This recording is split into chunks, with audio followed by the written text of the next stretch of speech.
Salam et bonjour à tous. Cette fois, on va parler du rêve de défunt en islam et des personnes mortes. J'ai déjà fait un rêve sur la mort et qu'il faudrait que je refasse à cause de la qualité médiocre de la vidéo, mais le rêve de défunt est légèrement différent puisque le rêve de la mort, c'est la mort en elle-même. Ici, on va parler de défunt, mais vous pouvez superposer les deux. Les significations peuvent se chevaucher. Comme une règle générale, la mort indique le mariage et ce dernier indique la mort. Ainsi, si on rêve d'un défunt qu'on lave et qu'on parfume, alors cela signifie le mariage pour le rêveur. De la même façon que vous allez vous laver et vous parfumer pendant un mariage. Si vous rêvez d'un défunt qui vient vous dire qu'il n'est pas mort, alors cela signifie qu'il a été béni dans l'au-delà, qu'il a reçu la vie éternelle comme une récompense. Le rêve de défunt peut aussi indiquer la lacune religieuse. Si vous rêvez que vous portez un défunt, alors cela signifie non seulement que vous ne pratiquez pas bien votre religion, mais que vous aidez financièrement et que vous vous associez avec des personnes qui sont dans des mauvaises actions. Si vous rêvez qu'on porte un défunt, mais pas de la manière dont on porte généralement un défunt, cela signifie que vous avez acquis illégalement de l'argent. Si on rêve d'un défunt qui est malade, alors cela signifie que ses mauvaises actions pendant sa vie lui valent des châtiments dans l'autre monde.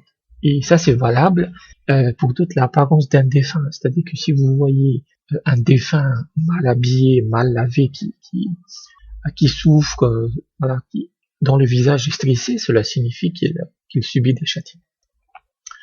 Si vous rêvez d'un défunt à ses funérailles, mais qu'il commence à marcher, le défunt, alors cela signifie qu'un proche du défunt mourra également. Et le plus important dans le rêve du défunt, c'est lorsqu'il vous dit quelque chose. En général, si vous voyez un défunt et qu'il ne vous dit pas grand-chose, il fait quelques actions, c'est important, mais c'est pas non plus essentiel. Mais l'essentiel, c'est lorsqu'il vous dit quelque chose. Parce que quand on meurt, dans la tradition islamique, on ne peut pas mentir. On est dans le royaume de la vérité absolue. Donc si vous rêvez qu'un défunt vous parle de vous ou de lui-même, faites attention à chaque parole, retenez-les, car elles seront d'une importance cruciale dans l'avenir. Il y a quelques années, j'ai eu un disciple qui s'appelle Bilal, qui était d'origine égyptienne, et qui a sa propre école de pensée sur l'interprétation, puisque chacun interprète à sa manière.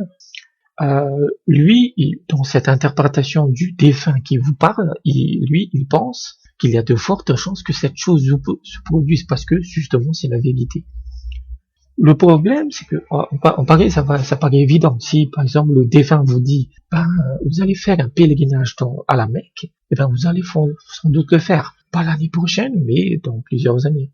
Mais si le défunt vous dit quelque chose et que la chose ne se produit pas, alors ce disciple que j'ai eu estime que ce n'est pas réellement au défunt dont vous avez rêvé, mais une présence maléfique. Personnellement, je ne suis pas totalement d'accord avec cette interprétation, j'aime pas ça, puisque cela implique de mettre de la superstition dans les interprétations et j'essaie toujours d'être rationnel. Mais c'est tout à fait possible, puisque les présences maléfiques sont souvent présentes. On peut conclure que ce que dit un défunt dans un rêve est toujours vrai. Et si cela ne se réalise pas, alors vous devez chercher d'autres présences. Pas forcément maléfiques, mais il y a sans doute autre chose. Donc voilà à peu près le rêve de défunt en islam. Donc merci et à bientôt.